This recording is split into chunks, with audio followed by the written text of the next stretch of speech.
रोज एक ओवी संतांची, रोज एक ओवी संतांची. नमस्कार. रोज एक ओवी संतांची या माझ्या मालिकेमध्ये सगळ्यांचं मनपूर्वक स्वागत. श्रोत्यो, सध्याच्या वातावरणामध्ये ज्या घटना घडत आहेत, अगदी जंतर मंतरपासून ज्या घटना घडत आहेत त्या बघितल्यानंतर या अशा समाजाच्या रचनेमध्ये सुयोग्य अभंग किंवा ओव्या मिळणं हे महत्त्वाचं आहे. आणि त्या अभंगांचा ओव्यांचा शोध घेताना पुन्हा पुन्हा आम्हाला वाटेवरती भेटत आहेत संत तत्वज्ञ जगद्गुरू तुकाराम महाराज. समाजातल्या अनेक रीतींविषयी, घटनांविषयी जगद्गुरूंच्या अभंगामध्ये आम्हाला त्याचे संकेत मिळतात.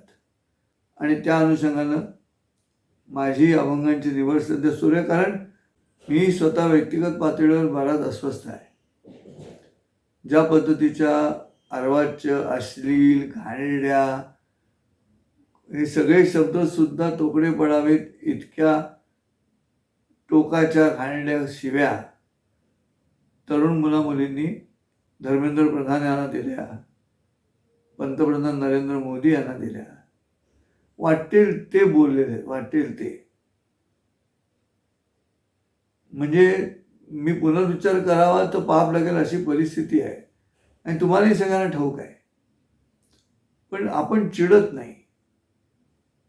संतांनी जरी शांतीचा मुद्दा मांडला असला, म्हणून शांती धरा उतराल पहिलं तिरा, असं जगद्गुरूंनी म्हटलेलं आहे. पण म्हणून शांती धरा, पण ती शांती कित्येक वेळा संतांच्या मनाची पण बिघडलेली असावी असं काही अभंग सांगत राहतात. आजचा जो अभंग निवडला तो त्या अनुषंगाने निवडलेला आहे.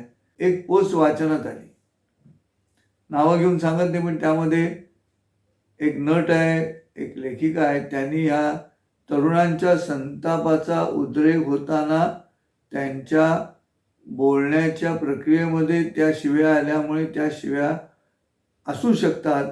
संताप व्यक्त करायचे बरोबर आहे, परंतु शिव्यासुद्धा सिस्टीमला, पद्धतीला देत असाल तर गोष्ट निराळी.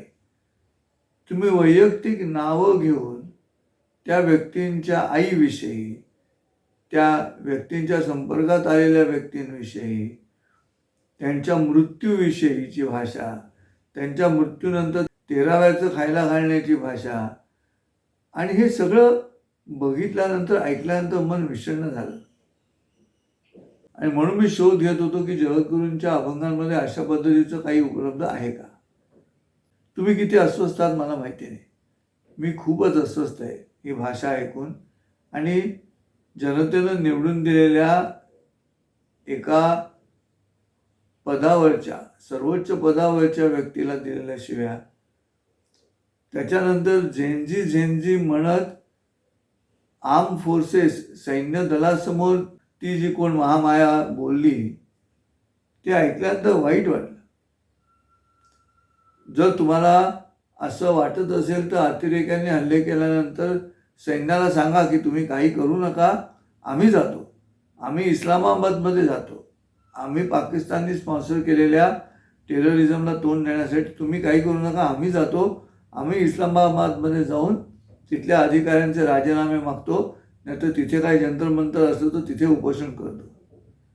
हे इथे कॉन्वॉय जातं आहे, अत्यंत संवेदनशील एरिया आहे. तिथे असंख्य माणसं मारली गेलेली आहेत, भारतीय नागरिक मारले गेलेले आहेत, जिथे जवानांचे जीव गेलेले आहेत. त्या ठिकाणी जाऊन ह्या महामायेला एवढी हिंमत येते कुठून? मग अशा महामायांचं आणि असे जे महाभाग आहेत त्यांचं काय करायचं? जगद्गुरूंचा अभंग असा आहे.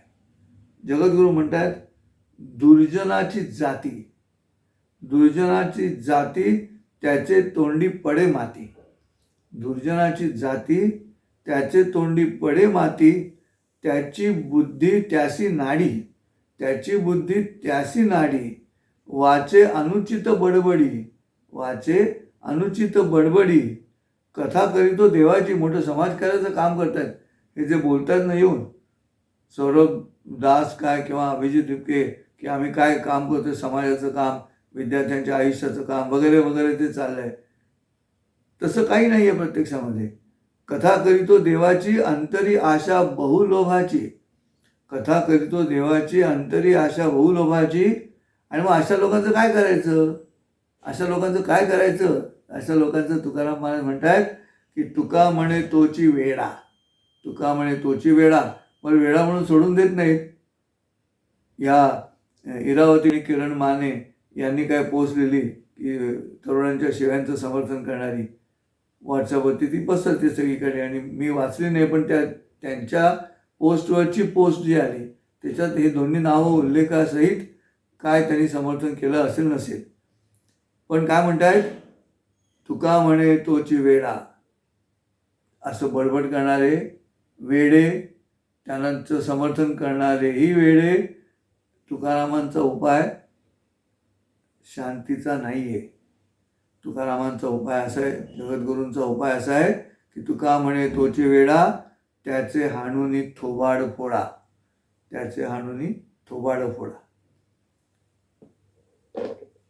काय पर्याय काय राहतो? कसं थांबवणार तुम्ही? समोरची माणसं माणूस पण विसरून, संस्कारित माणूस पण विसरून जर अशा पद्धतीनं वागत असतील, तीही तरुण मुलं वागत असतील, परत अचानक त्यांच्या अंगात हे सगळं उफाळून आलेलं आहे. याचं कारण असं आहे की अनेक चांगली कामं करणाऱ्या शासनाची लोकप्रियता वाढत जात होती. हे राष्ट्रीय आणि आंतरराष्ट्रीय स्तरावरती बघितलं गेलं नाही, पाहवलं गेलं नाही. मनात असूया निर्माण होते. म्हणून हे जगजाहीर आहे की बाहेरून पैसा पुरवला जातो भारतातल्या माध्यमांना या अशा विघटन करू इच्छिणाऱ्या लोकांना, की त्यांनी असं वागावं म्हणून पैसे दिले जातात.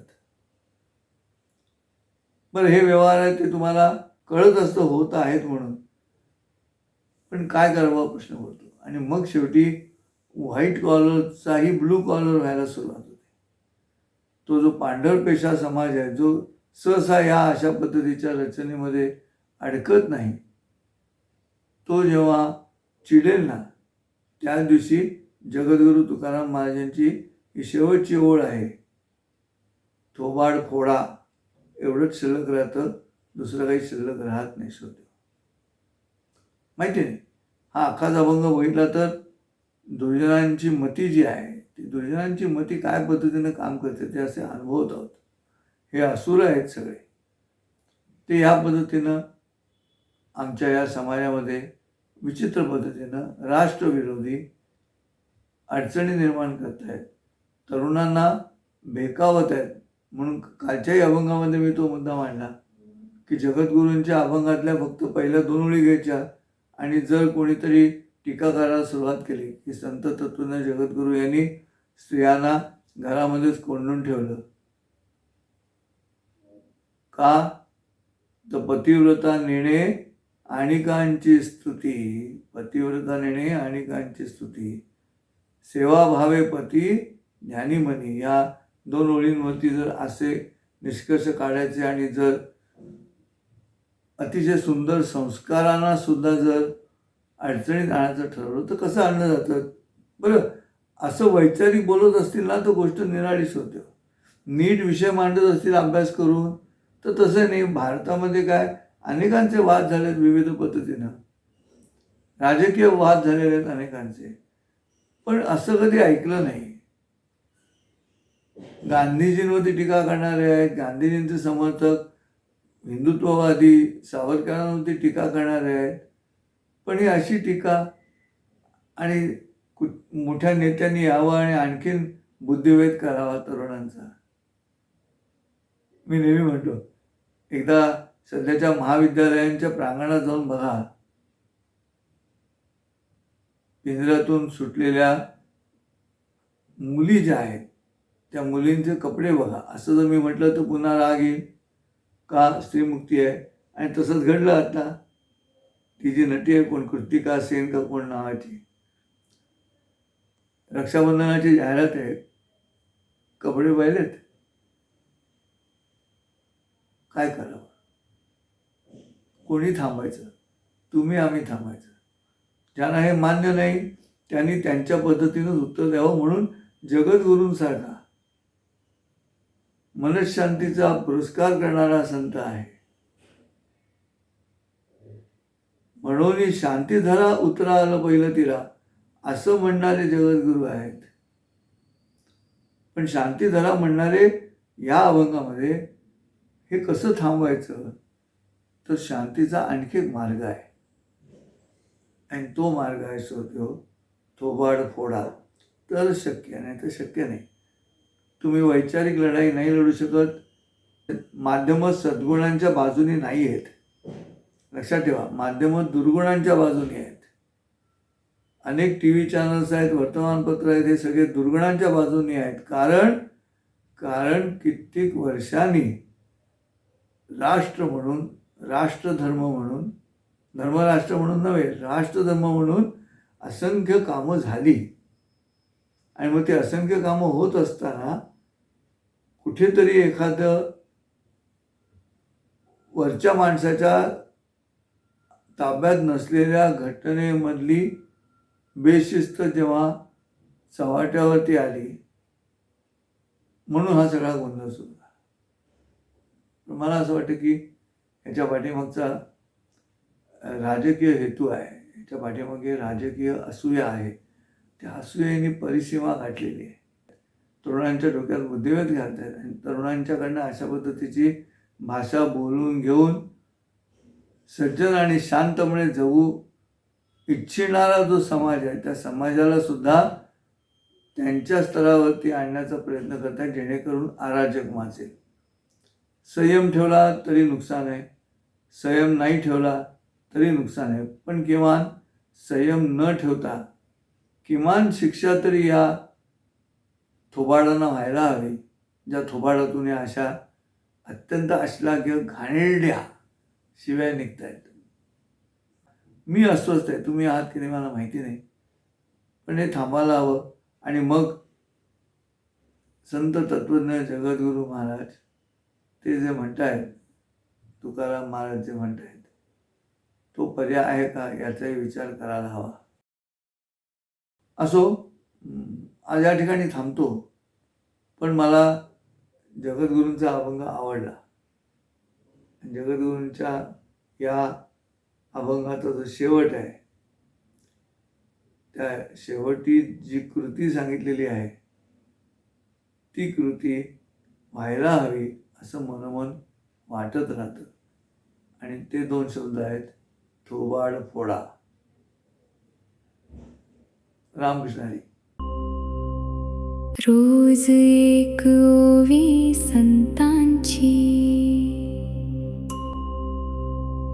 रोज एक ओवी संतांची.